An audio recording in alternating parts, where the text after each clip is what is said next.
দেখেছি প্রথমবার দু চোখে কাজল তোমার। কি ভাবছেন আমার গালে পড়ছে? তাহলে আপনারা ঠিকই ভাবছেন। কলেজের একটা কোনায় বসে বন্ধুদের সাথে আড্ডা দিচ্ছি আর গান গাইতেছিলাম। তখন কোথায় থেকে মারিয়া আপু এসে আমার গায়ে ঠাস করে একটা থাপ্পড় মেরে দিল। মারিয়া আপু হচ্ছে এই কলেজের সবার বাস, থুক্কু, ক্রাশ এবং অনেক জেদি মেয়ে। আমি গালে হাত দিয়ে অপুকে বললাম, আপু তুমি আমাকে থাপ্পড় মারলে কেন? আমার অপরাধটা কী ছিল? তুই আমাকে দেখে গান গাইছিলি কেন? মেয়ে মানুষ দেখলে হুঁশ থাকে না? বিশ্বাস করো আপু, আমি তোমাকে দেখে গান গাইনি। আমরা বন্ধুরা মিলে মজা করে গান গাইছিলাম। তুই আমার সাথে আবার মিথ্যা কথা বলিস? তোকে আমি ভালো করে চিনি, কলেজে 1 নাম্বার ফাজিল ছেলে। আপু আমি সবার সাথে ফাইজলামি করলেও তোমার সাথে কখনো করি না। আমি তোমাকে ভালো করে চিনি, তুমি অনেক জেদি একটা মেয়ে। আমি সহজে কারোর সাথে জিদ দেখাই না। এখন কথা না বলে ক্লাসে যা, আর কখনো যেন না দেখি কলেজে এসে এরকম আড্ডা দিতে। আমি ঠিক আছে বলে ক্লাসে চলে আসলাম। আমাকে থাপ্পড় দেওয়ার সাথে সাথে সব হারামি বন্ধুগুলো দৌড় দিয়ে ক্লাসে চলে আসলো। আমি ক্লাসের ভিতরে ঢুকে সবগুলো হারামিকে উড়াধুরা মারতে লাগলাম। তখন রাফি বলল, কিরে সারা, কথা নাই বার্তা নাই, তুই সবাইকে এভাবে মারছিস কেন? তোরা আমার বন্ধু নাকি শত্রু? আমাকে দাজ্জালের হাতে রেখে তোরা সবাই ক্লাসে বসে আড্ডা দিচ্ছিস। আমাদের কি পাগলা কুকুরে কামড় দিছে? আমরা তোর জন্য ওই ডাইনি আপুর সামনে থাকবো? আমরা থাকলে তোর মতো আমাদের গালেও পড়তো। তাই বলে তোরা আমাকে রেখে চলে আসবি?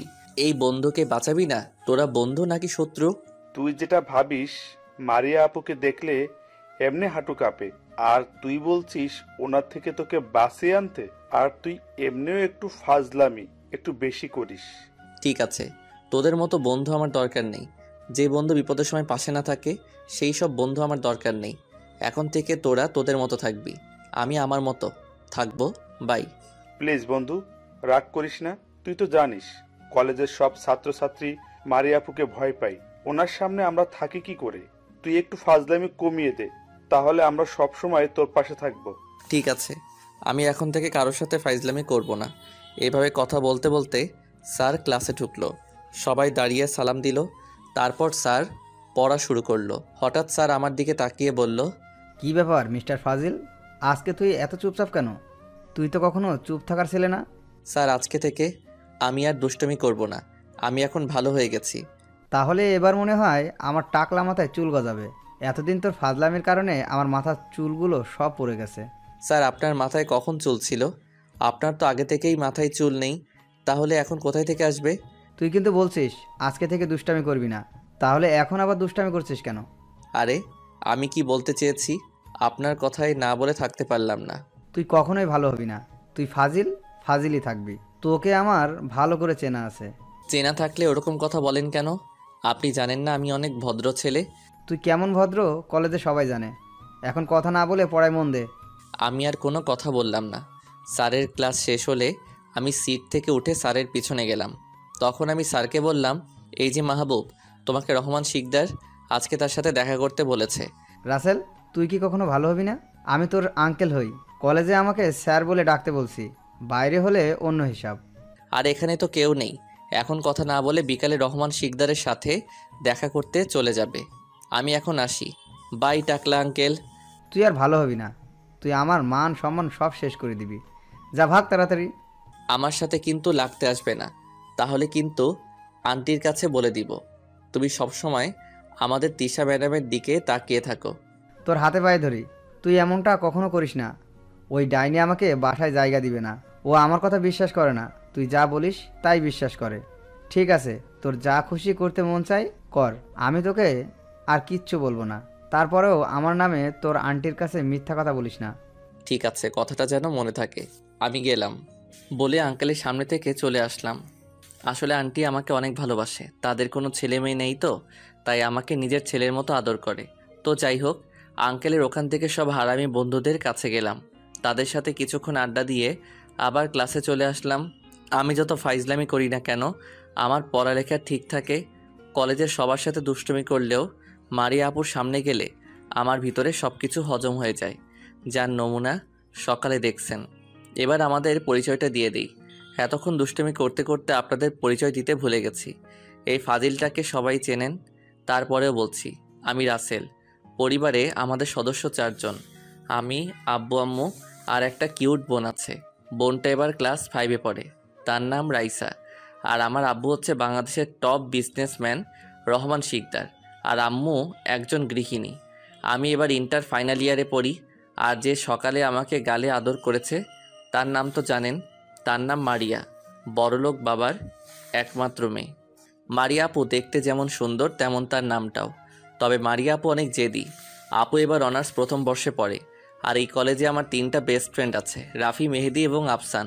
আজকে আফসান কলেজে আসে নাই, তার বাসায় ওর বোনকে দেখতে আসবে, তাই সে আসে নাই। আর কিছু জানা লাগবে না, অনেক কিছু জেনে ফেলেছেন। এবার গল্পে ফেরা যাক। সব ক্লাস শেষ করে আমরা 3 বন্ধু ক্লাস থেকে বেরিয়ে আসলাম। হঠাৎ পিছন থেকে মারিয়া আপু আমার নাম ধরে ডাক দিল। আমি সোজা দাঁড়িয়ে গেলাম। রাফি আর মেহেদি আমার পিছনে লুকিয়ে গেল। আমি তো ভয় শেষ। মনে মনে বললাম, আমি আবার কি দোষ করছি? আমি আস্তে আস্তে আপুর সামনে গেলাম। তখন আপু বলল, কিরে, কোথায় যাচ্ছিস? আর তোর বন্ধুরা তোর পেছনে লুকালো কেন? তোমাকে দেখে ওরা আমার পিছনে লুকালো। যদি সকালের মতো ওদের গালে থাপ্পড় মারো। আরে আমি তোদের কিছু করব না, তোর পেছন থেকে বেরিয়ে আয়। আপুর কথা শুনে রাফি আর মেহেদি আমার পিছন থেকে সামনে আসলো। তখন রাফি বলল, আপু সকালে আমরা আপনাকে দেখে গান গাইনি, আমরা এমনি মজা করে গান গাইছিলাম। তারপর হঠাৎ আপনি সামনে চলে আসেন। আপু, আমরা আপনাকে অনেক সম্মান করি, কখনো আপনাকে দেখলে দুষ্টামি করি না। আমরা আপনাকে অনেক ভয় পাই, আপনি অনেক জেদি। কত ছেলে আপনার মায়ের খেয়েছে তার কোনো হিসাব নেই। আয়, সকালের জন্য দুঃখিত। আসলে একটা ছেলেকে চরম শিক্ষা দিয়ে আসছি, তাই মাথা গরম ছিল। আমি তো ভালো ছেলেদের গায়ে কখনো হাত তুলি না। ও তাহলে আপু আমাকে কি জন্য ডাকছেন? যদি কোনো কাজ থাকে বলেন, আমার আবার বাসায় যেতে হবে। তোকে কোনো কাজের জন্য ডাকি নাই, সকালে তোর গায়ে যে হাত তুলছি তার জন্য ক্ষমা চাইতে ডাক দিছি। তোর এখন যেতে পারিস। আমরা আর একটা কথাও না বলে দৌড় দিয়ে কলেজ থেকে বেরিয়ে আসলাম। তারপর রাফি আর মেহেদিকে বিদায় দিয়ে আমি একটা রিক্সা নিয়ে বাইক ঠিক করার দোকানে চলে আসলাম। আসলে সকালে বাইক নিয়ে কলেজে আসার সময় বাইকটা হঠাৎ বন্ধ হয়ে যায়। অনেক চেষ্টা করেও চালু করতে পারি নাই, তাই বাইক দোকানে ঠিক করতে দিয়ে একটা রিক্সা নিয়ে কলেজে চলে গেলাম। দোকানদারকে বাইক ঠিক করার টাকা দিয়ে বাইক নিয়ে বাসায় চলে আসলাম। বাইক পার্কিং করে দরজার সামনে দাঁড়িয়ে কলিং বেল চাপ দিলাম। কিছুক্ষণ পর কাজের বুয়া এসে দরজা খুলে দিল। আমি ভিতরে ঢুকে নিজের রুমে চলে আসলাম। রুমে এসে দেখি আমার বুড়ি বোনটা আমার বিছানায় আম্মুর মোবাইলে কার্টুন দেখতে আছে। আমি ব্যাগটা রেখে বুড়িকে কাতুকুতু দিতে লাগলাম। আমার বুড়ি বোনটা শুধু হেসে যাচ্ছে। একমাত্র আমার বুড়ি বোনটার হাসি দেখতে কাতুকুতু দিছি। আমার বোনের হাসিটা আমার কাছে অনেক ভালো লাগে। ভাইয়ার ব্যাগের ভিতরে আছে। আমি ওয়াশরুমে গেলাম বুড়ি, এই বলে রাইসার কপালে একটা চুমো দিয়ে জামা কাপড় নিয়ে ওয়াশরুমে ঢুকে গেলাম। তারপর গোসল করে বের হয়ে দেখি রাইসা রুমে নেই, হয়তো আম্মুর রুমে চলে গেছে। আমার বোনটা বড় চকলেট পাগলি। রাইসার মতো বোন পাওয়া ভাগ্যের ব্যাপার। ওর কিছু হলে আমার খাওয়া দাওয়া হয় না, সবসময় আমাকে জড়িয়ে ধরে শুয়ে থাকবে। তো যাই হোক, একটা জামা গায়ে দিয়ে রুম থেকে বেরিয়ে আম্মুর রুমে গেলাম। আম্মুর রুমে গিয়ে দেখি আম্মু বিছানায় শুয়ে আছে আর রাইসা আম্মুর পাশে বসে চকলেট খাচ্ছে। আম্মু, তোমার শরীরের এখন কি অবস্থা? ওষুধ খেয়েছো? বাবা, আমার ছেলেটা হঠাৎ এত ভালো হয়ে গেল কবে? যে ছেলে সারাক্ষণ আমাকে জ্বালিয়ে মারতো তার মুখ থেকে এই প্রথমে এমন কথা শুনছি। বারে তুমি এখন অসুস্থ, তাই তোমার সাথে দুষ্টুমি করছি না। অসুস্থ না হলে এতক্ষণ তোমার অবস্থা খারাপ করে ছাড়তাম। তোর কারণে আমি অসুস্থ হয়েছি। আল্লাহ তোর মতো একটা ফাজিল ছেলে না দিয়ে যদি রাইসার মতো আরেকটা মেয়ে দিত তাহলে অনেক ভালো হতো। আমার এই বুড়ি মেয়েটা এই বয়সে আমার অনেক খেয়াল রাখে। আম্মু, আমি কি তোমাকে জ্বালাতন করি? ঠিক আছে আম্মু, আজকে থেকে কখনো তোমার সাথে দুষ্টামি করব না। একটু নরম হয়ে বললাম, যাতে আমার জন্য আম্মুর মনে একটু মায়া হয়। আমি আম্মু আর রাইসের সাথে দুষ্টামি না করলে থাকতে পারি না। আম্মু আমার কথা শুনে বলল, আমার কাছে এত ভালো স্বাস্থ্য হবে না, তোকে আমি হাড়ে হাড়ে চিনি। তোর জ্বালায় রফিকুল কলেজে ঠিক মতো শিক্ষকতা করতে পারে না। রফিকুল হচ্ছে ওই যে টাকলা আঙ্কেল। তখন আমি আম্মুকে বললাম, আম্মু, ওই টাকলা আঙ্কেলের সাথে মজা করতে ভালো লাগে, তাই ওনার সাথে একটু দুষ্টামি করি। কিন্তু টাকলা আঙ্কেল তো আমাকে কিছু বলে না। তোরে রফিকুল ভালো করে চিনে। তোকে কিছু বললে তুই ওর নামে তার স্ত্রীর কাছে মিথ্যে কথা বলিস, তখন বেচারা কিছু করতে পারে না। তোর কারণে বেচারাকে কয়দিন ভাত দেয় নাই। হয়েছে, আমি অনেক ফাজিল। যাও, তোমার খোঁজ খবর নিতে আসছি। তুমি উল্টো ভাষণ দেওয়া শুরু করছো। আজকে আসুক তোমার স্বামী, তখন দেখবে তোমার নামে কেমন বিচার দেই। তোর বিচারে কোনো কাজ হবে না, কারণ তোর বাপ আমার অসুস্থ শরীরে কিছুই বলবে না। বেশি কথা না বলে রাইসাকে নিয়ে গিয়ে খাবার খা। ঠিক আছে, আয় আমার বুড়ি বোনটা, আজকে ভাইয়া তোকে নিচাতে খাইয়ে দিব। ঠিক আছে ভাইয়া, তাহলে চলো। তারপর রাইসাকে নিয়ে নিচে আসলাম। দুজনে দুইটা চেয়ার টেনে বসলাম। আমি একটা প্লেটে খাবার নিয়ে রাইসাকে খাইয়ে দিতে লাগলাম। বোনটা আমার কি সুন্দর করে খাচ্ছে আর মুচকি মুচকি হাসছে। ইচ্ছে করছে বোনটার হাসি সারাদিন দেখি। আমার বোনটা হাসলে গালে টোল পড়ে। রাইসাকে খাইয়ে দিতে লাগলাম আর সাথে নিচেও খেতে লাগলাম। খাওয়া দাওয়া শেষ করে দুই ভাই বোন আমার রুমে চলে আসলাম। রাইসা আমাকে জড়িয়ে ধরে শুয়ে পড়ল। আমি আমার বোনটাকে জড়িয়ে ধরে শুয়ে পড়লাম। পরের দিন কলেজের গেট দিয়ে ঢুকে ভিতরে গিয়ে দেখি সবগুলো ছাত্রছাত্রী গোল হয়ে দাঁড়িয়ে আছে। আমি ভিতরে ঢুকে দেখি মারিয়া আপু একটা ছেলেকে লাঠি দিয়ে ইচ্ছা মতো মারতে আছে। হঠাৎ আফসান আমার ঘাড়ে হাত দিয়ে বলল, কিরে, তুই কোন সময় আসলি আর এখানে দাঁড়িয়ে কি দেখছিস? তুই দেখিস না মারিয়া আপু ওই ছেলেটাকে কিভাবে মারছে? আরে তুই জানিস ওই ছেলেটা একটা মেয়ের সাথে অসভ্যতামি করেছে, তাই আপু ওকে এভাবে মারছে। তাই বলে ছেলেটাকে এভাবে মারবে? আর কিছুক্ষণ এভাবে মারতে থাকলে তো ছেলেটা মারা যাবে। আমাদের কিছু করার নেই, কলেজের সবাই আপুকে ভালো করে চিনে। উনি হচ্ছেন কলেজের খারাপ মানুষের জম, কেউ ভয়ে সামনে যেতে পারে না। ঠিক আছে, তুই দাঁড়া, আমি একটাবার চেষ্টা করে দেখি। এই বলে আফসানকে কোনো কথা বলতে না দিয়ে আপুর সামনে চলে গেলাম। তখন আমি আপুকে বললাম, আপু আপনি ওনাকে এভাবে মারছেন কেন? উনি তো মারা যাবে। এ কথা বলার পর আপু আমাকে এমন কিছু করবে আমি তো কখনো ভাবতেই পারিনি। আপু হাতে লাঠি দিয়ে আমাকে দুইটা বাড়ি মারল। আমি সাথে সাথে মাটিতে বসে পড়লাম, কারণ বাড়ি দুটো অনেক জোরে মেরেছে। আমার চোখ দিয়ে 2 ফোঁটা পানি পড়ে গেল। আমি যেই জায়গায় বাড়ি মারছে সেই জায়গাটা ধরে বসে আছি। তখন মারিয়া আপু বলল, কলেজে এতগুলো ছাত্রছাত্রী আমাকে কিছু বলার সাহস পায় না, তুই আমাকে মারার কথা বলতে আসলি কেন? তুই জানিস এই কলেজের একটা মেয়ের ওড়না টান ধরে দিছে? আমি কি জানি ওই ছেলে একটা মেয়ের ওড়না ধরে টান দিছে। জানলে কি আপনাকে বলতাম? আপনাকে কথাটা বলাতে এইভাবে বাড়ি মারবেন? তুই জানিস না আমার মাথা গরম হলে কারোর কথা শুনি না, তাহলে তুই আমাকে বলতে আসলি কেন? আমার ভুল হয়ে গেছে, আমাকে আপনি মাফ করে দিবেন। আর কখনো আপনাকে কিছু বলবো না, আপনার সামনে পর্যন্ত আসবো না। এই বলে আমি সবার সামনে থেকে কলেজ থেকে বেরিয়ে চলে আসলাম। বন্ধুরা আমাকে পিছন থেকে অনেকবার ডেকেছে, কারো কোনো কথা শুনি নাই। বাসায় আসার সময় একটা ফার্মেসি থেকে মলম এবং কিছু ব্যথার ওষুধ নিয়ে বাসায় চলে আসলাম। কলিং বেল চাপ দেওয়ার পর কাজের বুয়া দরজা খুলে দিল।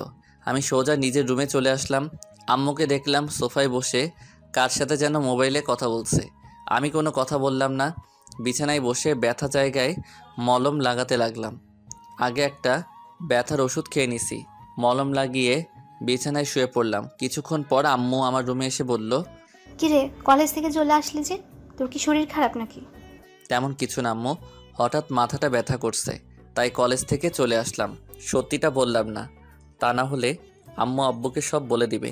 আব্বু আম্মু কখনো আমার গায়ে হাত তুলে নাই, সেই জায়গায় বাহিরের একটা মেয়ে আমার গায়ে হাত তুলল।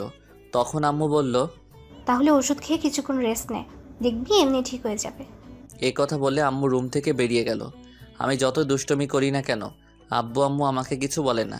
তারা জানে আমি কারোর সাথে কখনো খারাপ ব্যবহার করি না। তো যাই হোক, আমি আর কিছু না ভেবে ঘুমিয়ে পড়লাম। হঠাৎ দুপুরবেলা ঘুমটা ভেঙে গেল।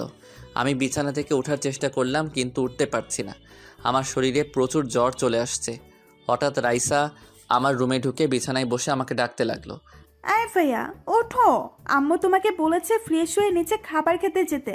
রাইসা বোন আমার খিদে নাই, আমি খাবার খাবো না, তুই গিয়ে আম্মুকে বল। কেন ভাইয়া, তোমার কি শরীর খারাপ? আমি তোমার মাথা টিপে দেই ভাইয়া। লাগবে না, তুই গিয়ে খাবার খেয়ে নে আর আম্মুকে বলিস আমার রুমে একটু আসতে। রাইসা ঠিক আছে বলে রুম থেকে বেরিয়ে গেল। কিছুক্ষণ পর রাইসা আম্মুকে নিয়ে আমার রুমে আসলো। তখন আম্মু বলল, কিরে রাসেল, তোর কি হয়েছে? তুই নাকি খাবার খাবি না? আর রাইসা বললো তুই নাকি আমাকে ডেকেছিস। কিরে, তোর এত জ্বর আসলো কখন? তুই আমাকে আরো আগে ডাক দিবি না? আরে হঠাৎ ঘুম থেকে উঠতে দেখি আমার শরীরে প্রচুর জ্বর। এখন কথা না বলে আমার মাথায় পানি দাও। ঠিক আছে, দিচ্ছি। রাইসা, তুই তোর ডাক্তার আঙ্কেলকে ফোন দিয়ে বাসায় আসতে বল। ফোন দিয়ে বলবি রাসেলের শরীরে অনেক জ্বর। রাইসা ঠিক আছে বলে আম্মু রুমে চলে গেল। আম্মু ওয়াশরুম থেকে এক বালতি পানি নিয়ে এসে আমার মাথায় দিতে লাগলো। কিছুক্ষণ পর ডাক্তার আঙ্কেল আমার রুমে আসলো। ডাক্তার আঙ্কেল আমাদের নিজস্ব ডাক্তার, তাই ফোন করার সাথে সাথে চলে এসেছে। ডাক্তার আঙ্কেল প্রথমে আমার জ্বর মাপলো, তারপর একটা ইঞ্জেকশন দিল, আরও কিছু ওষুধ দিয়ে চলে গেল। যাওয়ার আগে বলে গেছে কিছু খাবার খাইয়ে দিয়ে ওষুধগুলো খাইয়ে দিতে। আম্মু রুম থেকে বেরিয়ে একটা প্লেটে খাবার নিয়ে আমার রুমে আসলো। তারপর আম্মুর হাতে 2 লোকমা খাবার খেলাম। আম্মু বলেছে আরও খেতে, কিন্তু আমার খাবার খেতে ভালো লাগছে না। তারপর আম্মু ওষুধ দিল। অনেক কষ্টে ওষুধগুলো খেয়ে শুয়ে পড়লাম। আজ 5 দিন পর এখন আমি পুরোপুরি সুস্থ। এই 5 দিনে রাফি, মেহেদি এবং আফসান এসে আমাকে দেখে গেছে। পরের সকালে কলেজে গেট দিয়ে ঢুকে ক্লাসে যাচ্ছি। হঠাৎ পিছন থেকে কেউ আমার নাম ধরে ডাক দিল। আমি পিছনে তাকিয়ে দেখি মারিয়া আপু আমাকে ডাকছে। আমি কোনো কথা না বলে ক্লাসের দিকে হেঁটে যেতে লাগলাম। মারিয়া আপু দৌড় দিয়ে আমার সামনে আসলো। তখন মারিয়া আপু বলল, কিরে, ওই দিন লাঠির বাড়ি খাওয়ার পর তোকে আর কলেজে দেখলাম না কেন? এই কয়দিন কলেজে আসিস নাই কেন? আমার পথ ছেড়ে দাঁড়ান, আমি ক্লাসে যাব। আপনার সাথে কথা বলে সময় নষ্ট করতে চাই না আমি। কিরে, তুই আমার সাথে এইভাবে কথা বলছিস কেন? ও, বুঝেছি, ওই দিন লাঠির বাড়ি দেওয়ার কারণে আমার উপর রাগ করে আছিস। আপনার সাথে আমি রাগ করব কেন? আপনি আমার বড়, ভুল হলে শাসন করতেই পারেন। এখানে রাগ করার কি আছে? তাহলে আমার সাথে কথা বলছিস না কেন? ডাক দেওয়ার পর আসিস নাই কেন? আমি তো আপনাকে বলছি আর কখনো আপনার সামনে যাব না, আপনার সাথে কথা বলবো না। তাহলে আপনি আমার সাথে কথা বলতে আসলেন কেন? আরে তুই বুঝিস না কেন? ওই ছেলেটার ওপর অনেক রাগ উঠছে। এর ভেতরে তুই এসে বলছিস ওকে মারছি কেন? তখন তোর উপর রাগ উঠে যায়। কলেজে কেউ কিছু বলছে না, তুই কেন বলতে আসলি? তাই রাগের মাথায় তোকেও 2টা বাড়ি মারলাম। প্লিজ তুই আমার উপর রাগ করে থাকিস না। আমার রাগ উঠলে কখন কি করে নিজেও জানি না। আমি তো আপনাকে খারাপ কিছু বলি নাই, শুধু জিজ্ঞেস করছি। শুনেন, এত রাগ থাকা ভালো না, পরে পস্তাতে হবে। আপনি আর কখনো আমার সামনে আসবেন না। আপনার সাথে কথা বলতে ইচ্ছে করছে না। আপনি ভুলে যাবেন না আপনার থেকে আমার বাবার 5 গুণ বেশি পাওয়ার। কিন্তু কখনো বাবার ক্ষমতা কারোর সাথে দেখাই নাই, কখনো দেখাবো না। আমি আপনার এতদিন সব অত্যাচার সহ্য করছি, কিন্তু এখন থেকে আর করব না। কথাটা আপনি মনে রাখবেন। বাই। এ কথা বলে ক্লাসে চলে আসলাম। আমি এত সহজে কারোর সাথে মেজাজ গরম করি না, কিন্তু আজকে না করে পারলাম না। আমার কথাগুলো শুনে চোখের পানি ফেলছে, এটা আমি দেখছি। কিন্তু ওনাকে কথাগুলো না বলেও থাকতে পারবো, তাই আজকে বলে দিছি। ওদিন যদি আমাকে সবার সামনে বাড়ি না দিয়ে কোনো নীরব জায়গায় বাড়ি মারতো তাহলে আমি কিছু বলতাম না। কিন্তু উনি আমাকে কলেজের সবার সামনে বাড়ি মারছে, তাই ওনার উপর অনেক রাগ উঠেছে। নিজেকে কি মনে করেন উনি? উনি অন্যায়ের প্রতিবাদ করে এবং শাস্তি দেয়, এটা একটা ভালো কাজ। কিন্তু রাগের মাথায় এমন কাজ কেন করে? তাই ওনার উপর রাগ জমে আছে। আশা করি আর কখনো আমার সামনে আসবে না। ক্লাসে গিয়ে সামনের সিটে বসে আছি। কিছুক্ষণ পর 3 হারামি ক্লাসে আসলো। তারা দেখে আমি একা বসে মোবাইল টিপতে আছি। তখন রাফি আমার সাথে এবং মেহেদি আর আফসান রাফির পাশের সিটে বসলো। রাফি আমাকে বলল, কিরে, তুই কখন কলেজে আসলি? আর ক্লাসে আসার সময় দেখলাম মারিয়া আপু কলেজের একটা কোনায় মনমরা হয়ে বসে আছে। তুই কি জানিস আপুর কি হয়েছে? আমি কলেজে আসছি কিছুক্ষণ আগে, আর আপুর কি হয়েছে সেটা আমি কেমন করে বলবো? আমার মনে হয় মারিয়া আপুর কিছু একটা হয়েছে। তা না হলে ওনাকে কখনো দেখলাম না কলেজে মনমরা হয়ে বসে থাকতে। রাসেল, আফসান ঠিকই বলেছে, নিশ্চয়ই ওনাকে কেউ কিছু বলেছে, আর না হয় বাসায় কিছু হয়েছে। ওনার কি হয়েছে না হয়েছে সেটা আমাদের দেখে লাভ কি? এখন কথা না বলে চুপচাপ বসে থাকো। আমি একটু রেগে কথাটা বলছি। আমার রাগ থেকে ওরা আর কোনো কথা বলে নাই। কিছুক্ষণ পর টাকলা আঙ্কেল ক্লাসে ঢুকলো। সবাই দাঁড়িয়ে সালাম দিল। তখন টাকলা আঙ্কেল আমাকে বলল, কেমন আছো ফাজিলের হাড্ডি? এখন তোমার শরীরের কি অবস্থা? জি টাকলা আঙ্কেল, আগের থেকে অনেক ভালো আছি। আপনি কেমন আছেন টাকলা আঙ্কেল? এই কয়দিন ভালো ছিলাম, এখন আর ভালো থাকতে পারবো না। কলেজে ফাজিল চলে এসেছে। কেন, ফাজিলকে আপনার মেয়েরে নিয়ে পালাই গেছে? আমার যদি মেয়ে থাকতো তাহলে কখনো তোর মতো ফাজিলের সাথে পালাই যেত না। কিন্তু আফসোস, আল্লাহ আমাদের কোনো ছেলে মেয়েই দেয় নাই। কথাটা আঙ্কেল মন খারাপ করেই বলছে। কত আশা ছিল একটা ছেলে মেয়ের জন্য, কিন্তু আল্লাহ তাদের কোনো ছেলে মেয়ে দেয় নাই। তাই তো আমি এত দুষ্টুমি করার পরেও কিছু বলে না। তখন আমি বললাম, থাক টাকলা আঙ্কেল, চিন্তা করেন না, মেয়ে দেয় নাই তো কি হয়েছে, একটা ফাজিল ছেলে তো আছে। এজন্যই তো তোকে কিছু বলি না। তুই অনেক ভালো একটা ছেলে, কিন্তু একটু দুষ্টামি করিস, তবে কখনো খারাপ কিছু করিস না। এজন্যই তোকে অনেক ভালো লাগে। হয়েছে টাকলা আঙ্কেল, এখন কথা না বলে সবাইকে পড়াতে শুরু করেন। এভাবে কথা বলতে থাকলে এমনিই সময় চলে যাবে। আঙ্কেল আর কোনো কথা না বলে সবাইকে পড়াতে শুরু করলো। আঙ্কেল ক্লাস শেষ করে বের হয়ে গেল। আস্তে আস্তে সব ক্লাস করে বাহিরে চলে আসলাম সবগুলো হারামিকে বিদায় দিয়ে। আমি বাইক নিয়ে বাসায় চলে আসলাম। আসার সময় আমার বুড়ি বোনটার জন্য চকলেট নিয়ে আসলাম। আজকে চকলেট বেশি করে আনছি, কারণ এই 5 দিন বোনটা আমার চকলেট খেতে পারে নাই। আব্বুকে বলতে পারে না ভয়ে, কিন্তু আব্বু কখনো রাইসা এবং আমার গায়ে হাত তোলে নাই। আপনাদের তো বলতে ভুলে গেছি। ক্লাস থেকে বেরিয়ে আসার পর মারিয়া আপুকে দেখলাম না, হয়তো বাসায় চলে গেছে। তো যাই হোক, বাসার ভিতরে ঢুকে দরজার সামনে দাঁড়িয়ে কলিং বেল চাপ দিলাম। কিছুক্ষণ পর আম্মু এসে দরজা খুলে দিল। তখন আমাকে দেখে বলল, কিরে তুই এই শরীর নিয়ে কলেজে গেলি কেন? তোকে কতবার মানা করেছি আরও কিছুদিন পরে যা, তোর শরীর এখনো দুর্বল। আরে আম্মু, আমি ঠিক আছি। আমি এখন পুরোপুরি সুস্থ। আমাকে নিয়ে চিন্তা করো না। এখন বলো, আমার বুড়িটা কোথায়? তোর বুড়ি তোর রুমে শুয়ে শুয়ে মোবাইল টিপছে, খাবার খেতে ডাকছে কিন্তু তোকে ছাড়া খাবে না।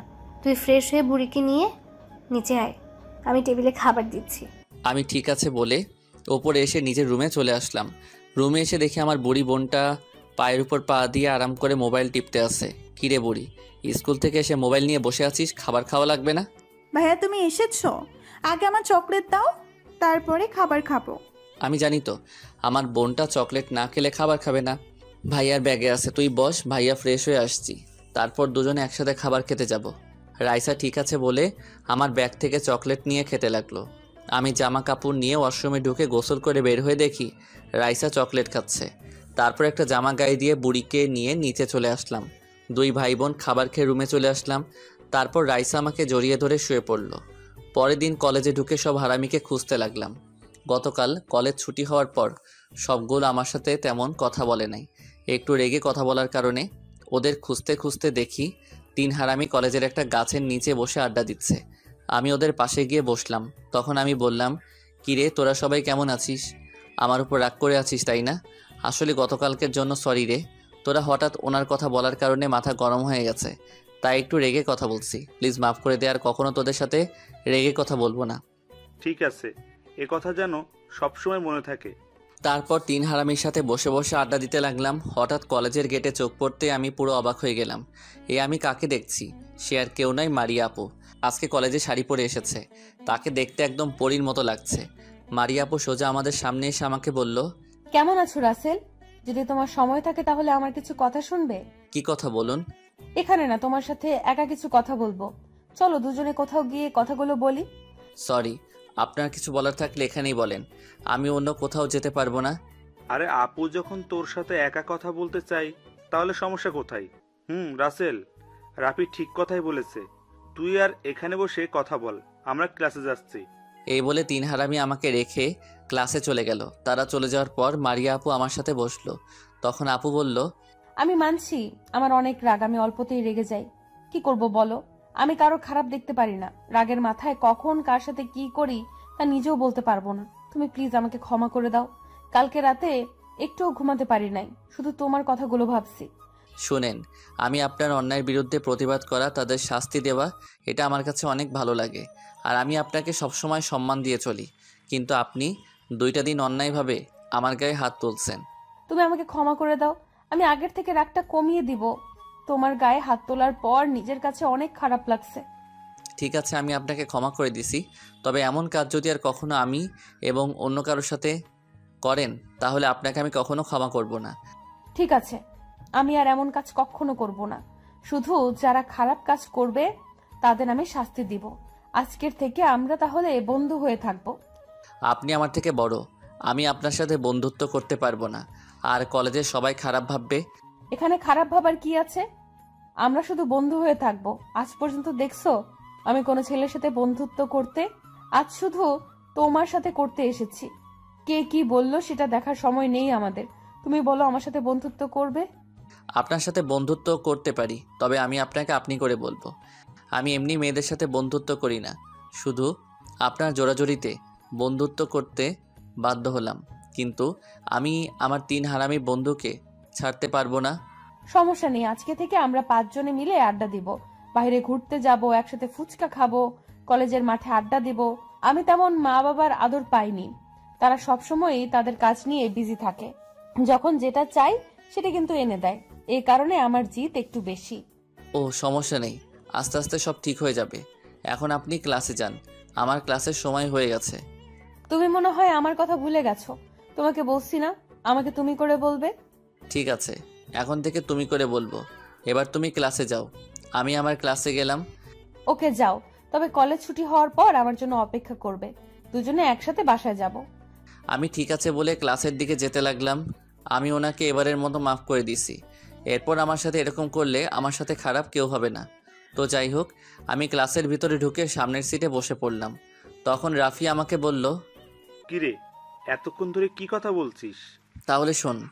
তারপর সবাইকে সবকিছু খুলে বললাম। আমার কথা শুনে মেহেদি বলল, সবকিছু বুঝলাম, কিন্তু এটা কেমন দেখায় না? উনি যদি আমাদের সমবয়সী হতো তাহলে কোনো সমস্যা ছিল না। এখানে সমস্যার কি আছে?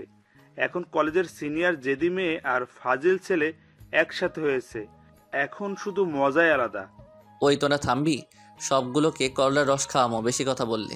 উনি যখন নিজের ইচ্ছায় বন্ধুত্ব করছে, তাহলে সামনে কি হয় সেটা দেখি। এখানে এত কথা বলার কি আছে? ওই শালা, সকালে কি বলছিস মনে নেই? আমাদের সাথে কখনো রেগে কথা বলবি না। এখন কেন বলছিস? একবারে মাথা ফাটিয়ে দিমু। রাগ কি সহজে দেখাই? তোদের কথা শুনে তো রাগ উঠে। এখন কথা না বলে চুপ করে থাক। টাকলা আঙ্কেল আসার সময় হয়ে গেছে। এই যা বলতে না বলতেই হাজির আমার টাকলা আঙ্কেল। আজকে টাকলা আঙ্কেলকে দেখে বোঝা যাচ্ছে অনেক খুশি। তখন আমি বললাম, আচ্ছা আঙ্কেল, আজকে আপনাকে কেমন খুশি খুশি লাগছে? কারণটা কি আমাদের একটু খুলে বলবেন? খুশির খবর তো অবশ্যই বলবো। গতকাল খবর পেয়েছি আমার ঘরে নতুন অতিথি আসছে, মানে আমি বাবা হতে চলেছি। এটা তো খুশির খবর। তাহলে যে আমাদের সবাইকে মিষ্টি খাওয়াতে হবে। বিয়ের আজ 8 বছর পর আপনি বাবা হতে চলেছেন। মিষ্টি তো অবশ্যই খাওয়াবো, কিন্তু কলেজে সবাইকে খাওয়ানোর সামর্থ্য আমার নেই। তোমাদের ক্লাসে যতজন আছে সবাইকে খাওয়াবো। কে বলছে আপনার সামর্থ্য নেই?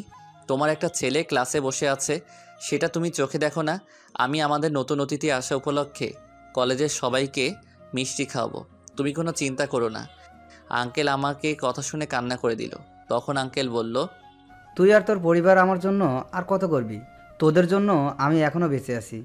ও মা, এই খুশির সংবাদ পেয়েও বুঝি তুমি কান্না করবে? তোমার ক্লাসটা শেষ হলে আমরা 3 হারামি মিলে বাহিরে গিয়ে মার্কেট থেকে মিষ্টি নিয়ে আসবো। আঙ্কেল আর চোখের পানি মুছে পড়াতে শুরু করলো।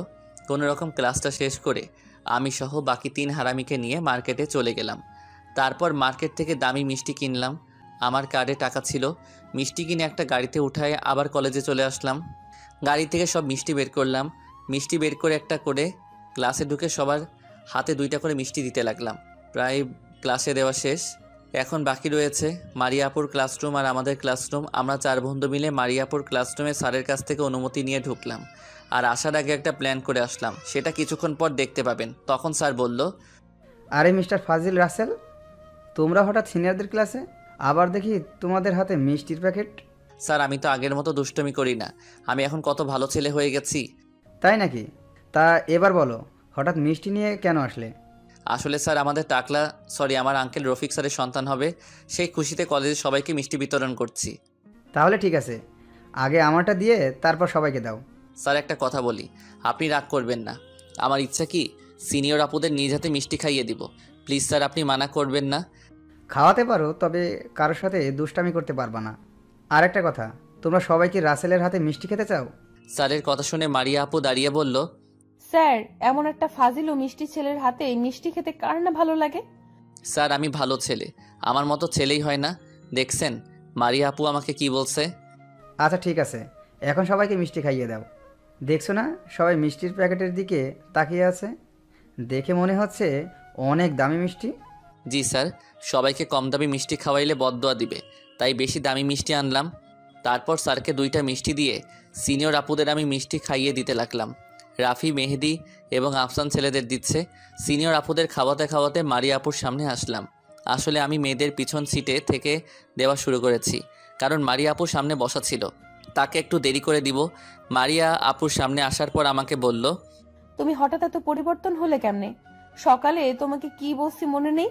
আরে তুমি তো বলছো মেয়েদের সাথে কথা বলতে না, তাদের সাথে বন্ধুত্ব করতে না, তাদের তো খাইয়ে দিতে মানা করো নাই।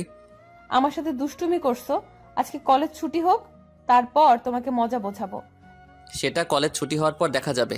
এখন কথা না বলে হা করো, আমি তোমাকে মিষ্টি খাইয়ে দিচ্ছি। আমার কথা শুনে মারিয়া আপু হা করলো। তারপর পুরো মিষ্টিটা আপুর মুখে ঢুকিয়ে দিলাম।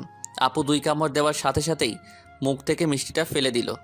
আমরা 4 বন্ধু হাসতে শুরু করলাম, কারণ মারিয়া আপুর মিষ্টিতে লবণ ঢুকিয়ে দিলাম। মারিয়া আপু আমাকে বলল, তুমি আমার মিষ্টিতে এমনটা করলে কেন? পুরো মিষ্টিতে লবণ ভরা। আমি এই কারণেই তো বলছি সবাইকে মিষ্টি খাইয়ে দিব। তোমাকে খাইয়ে দিতে গেলে বাকি সবাই অভিমান করবে, তাই সবাইকে খাওয়ালাম, শুধু তোমারটা অন্যরকম। দেখলে, তুমি ওকে ভালো ছেলে ভাবছো, এখন দেখছো তোমার সাথে কি করছে। আমি ওকে হারে হারে চিনি, দুনিয়ার ফাজিল একটা। এখন মারিয়াকে নিয়ে বাইরে গিয়ে পানি এনে দাও। মারিয়া আপুর দিকে তাকিয়ে দেখি চোখ মুখ লাল করে আছে।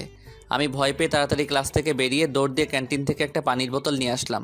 মারিয়া আপুকে পানির বোতলটা দিয়ে আমি একটু দূরে দাঁড়িয়ে রইলাম। আপু পানি দিয়ে মুখ কুলি করে আমার সামনে আসলো।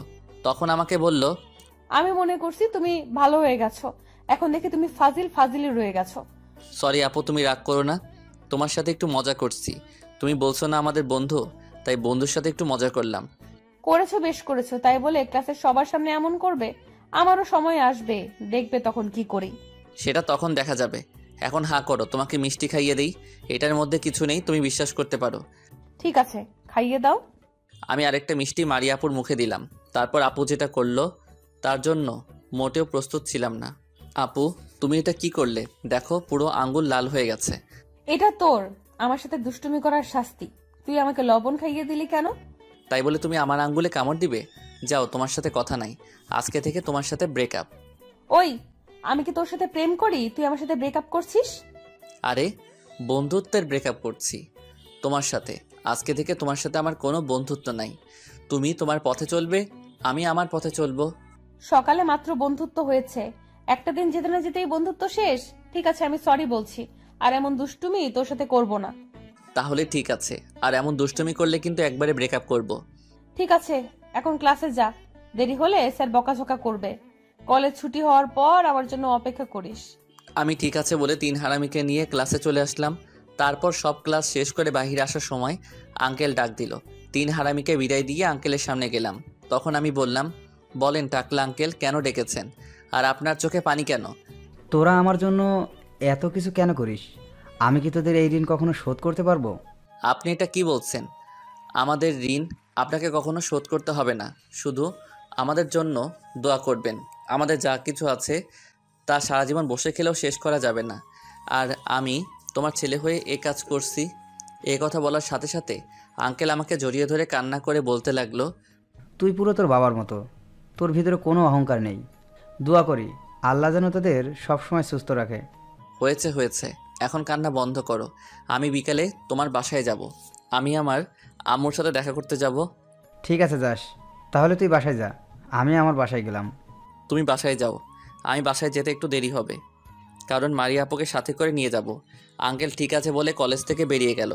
আমি আপুর জন্য অপেক্ষা করতে লাগলাম। কিছুক্ষণ পর দেখি মারিয়া আপু ক্লাস থেকে বেরিয়ে আসছে। মারিয়া আপু আমাকে দেখে সামনে আসলো। তখন আপু বলল, কিরে, তোদের ক্লাস কোন সময় শেষ হয়েছে আর বাকিরা কোথায়? এই তো আধা ঘন্টা হবে ছুটি হয়েছে, আর বাকি তিন হারামি বাসায় চলে গেছে। ঠিক আছে চল, আজকে তোর বাইকে করে বাসায় যাব। আমি কখনো মেয়ে মানুষকে নিয়ে বাইক চালাই নাই। যদি তোমাকে ফেলে দেই? আমাকে ফেলে দিলে সাথে তোকে নিয়ে পড়বো। ঠিক আছে, এখন কথা না বলে বাইকে ওঠো। মারিয়া আপু আর কোনো কথা না বলে বাইকের পিছনে উঠল। আপু আমার ঘাড়ে হাত দেওয়ার সঙ্গে সঙ্গে আমার শরীর দিয়ে বিদ্যুৎ বয়ে গেল।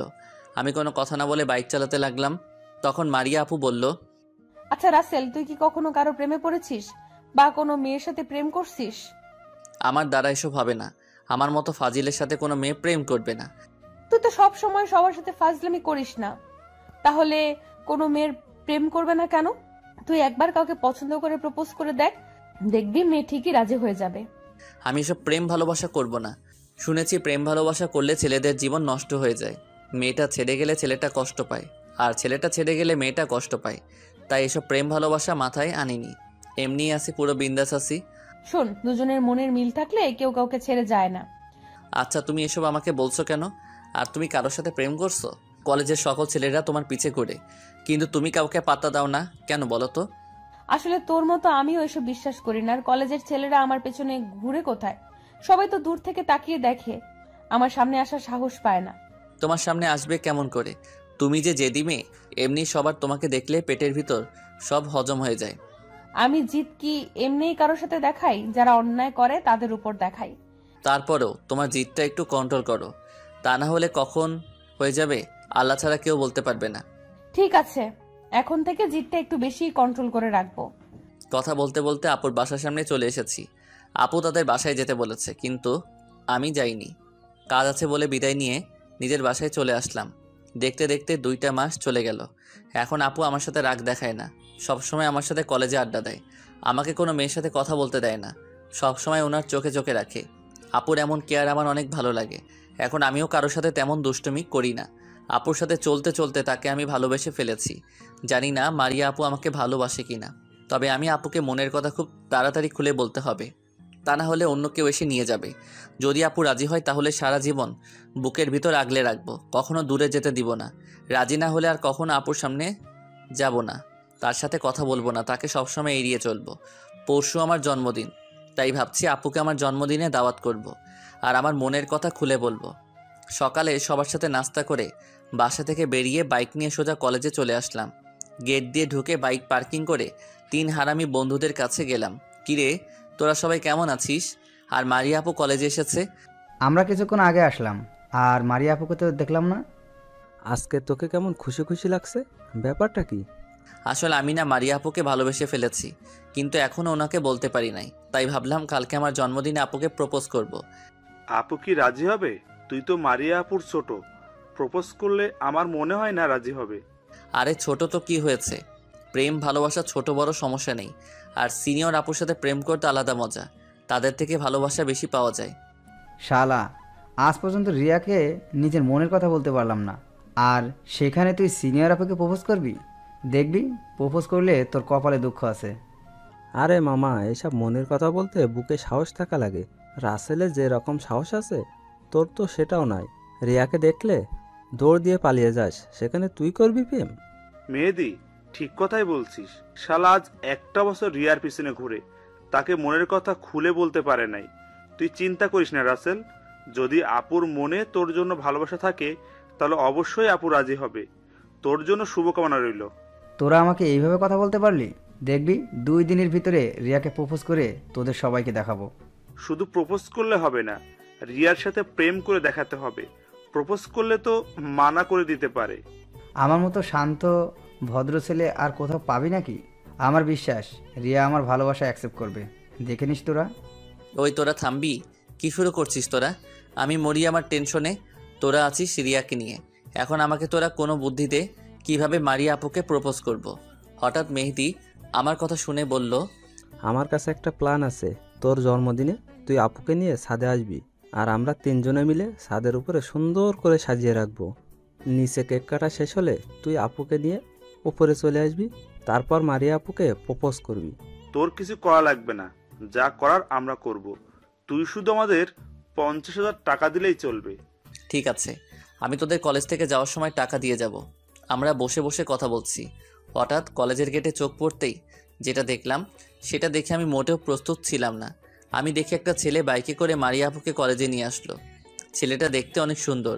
মারিয়া আপু ছেলেটাকে হাসি মুখে বিদায় দিয়ে আমাদের দিকে আসছে। আমার মনটা খারাপ হয়ে গেল। তাহলে মারিয়া আপু অন্য কাউকে ভালোবাসে? না, এটা হতে পারে না। মারিয়া আপু শুধু আমার। মারিয়া আপু আমাদের সামনে এসে বলল, তোমরা সবাই কেমন আছো? আর সবাই এখানে বসে কি গল্প করছো? আমরা যে কথাই বলি আগে বলো ওই ছেলেটাকে, নাম কি তার, কোথায় থাকে, তোমাকে কলেজে নিয়ে আসলো কেন?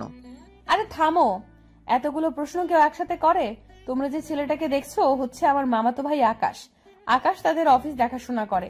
সকালে আকাশ আমাদের বাসায় আসে, আব্বু আর আমার সাথে কিছুক্ষণ কথা বলে চলে যাওয়ার সময় আমাকে কলেজে নিয়ে আসে। উনি তোমাকে কলেজে নিয়ে আসলো কেন? তোমার গাড়ির কি হয়েছে? আমার গাড়িটার কিছু হয়নি, আকাশ নিজে বলল আজকে আমাকে কলেজে নামিয়ে দিবে, তাই আর কিছু না বলে তার সাথে কলেজে আসলাম। মানা করলে হয়তো রাগ করতো, তাই আর করলাম না। ও আচ্ছা, ঠিক আছে। তোমাকে যে কথা বলবো, কালকে আমার জন্মদিন। তুমি এবং তোমার আব্বুকে নিয়ে সন্ধ্যায় চলে আসবে আমাদের বাসায়।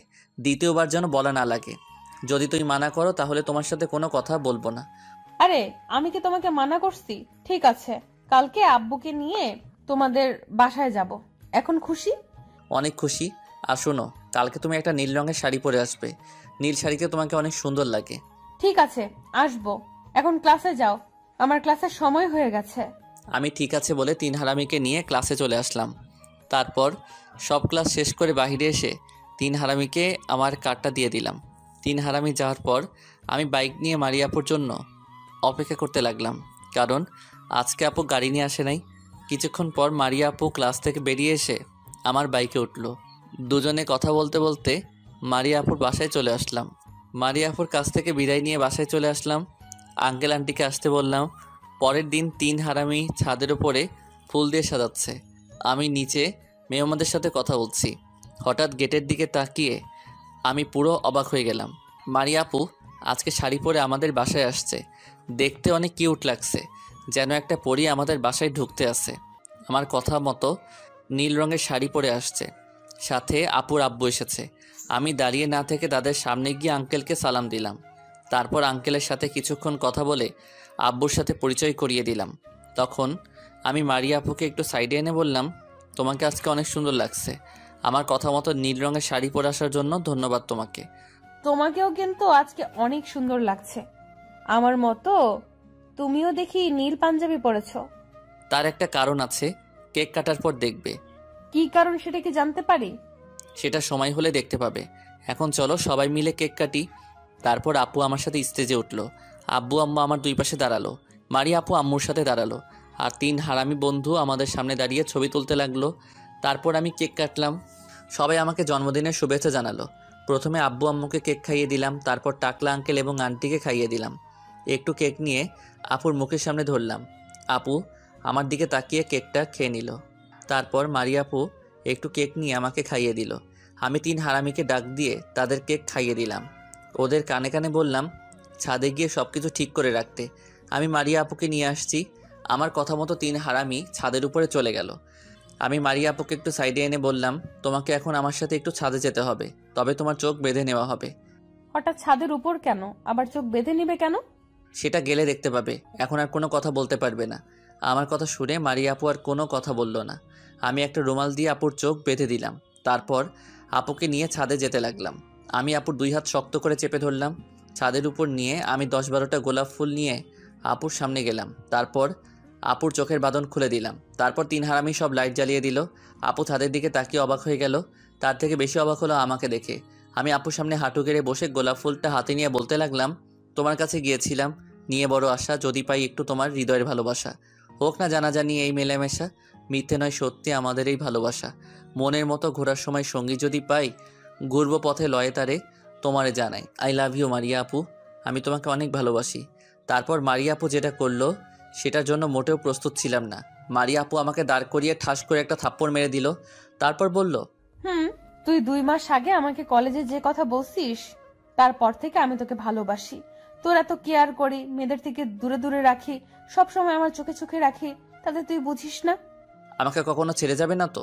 আমি অনেক ভালোবাসি তোমাকে, এই মনে শুধু তোমার বসবাস। তোকে ভালোবেসেছি, ছেড়ে যাওয়ার জন্য নাকি? সব সময় আমার এই বুকে আগলে রাখবো। ওই হারামি, তোর এখানে দাঁড়িয়ে আছিস কেন? সবগুলো নিচে যা। মারিয়ার সাথে আমার কিছু বোঝাপড়া আছে। বাবা, যার জন্য করলাম চুরি সেই বলে চোর। শালা থাক তুই, আমরা গেলাম। এই বলে 3 হারামি নিচে চলে গেল। তখন আমি মারিয়াকে বললাম, ওই তোমার ঠোঁট দুটো আমাকে টানছে, একটা কিস করি তোমাকে। প্রেম শুরু হতে না হতেই ঠোঁটের দিকে নজর পড়েছে? তুই তো দেখি অনেক লুচু। আমি তো আর অন্য কারো কাছে চাইনি, আমার ভালোবাসার মানুষের কাছে চেয়েছি। অন্য কারো কাছে চাইলে মাথা ফাটিয়ে দিমো। তুমি শুধু আমাকে কিস করবে। এখন দাঁড়িয়ে না থেকে কিস করো। বলতে দেরি মারিয়ার ঠোঁটে ঠোঁট লাগাতে দেরি করি নাই। দুজনে দুজনকে জড়িয়ে ধরে কিস করতে লাগলাম। যা শালা, মেয়ে মানুষ ঠোঁটে লিপস্টিক কেন দেয়? ঠোঁটের সব লিপস্টিক আমার পেটে গেছে। প্রায় 5 মিনিট পর দুজন দুজনকে ছেড়ে দিয়ে আমি মারিয়াকে শক্ত করে জড়িয়ে ধরলাম। এভাবে চলতে লাগলো আমার আর মারিয়ার ভালোবাসা। আমাদের ব্যাপারে 2 পরিবার জানে, তারা সবাই রাজি আছে। আমি অনার্সে ওঠার পর আমাদের বিয়ে হবে।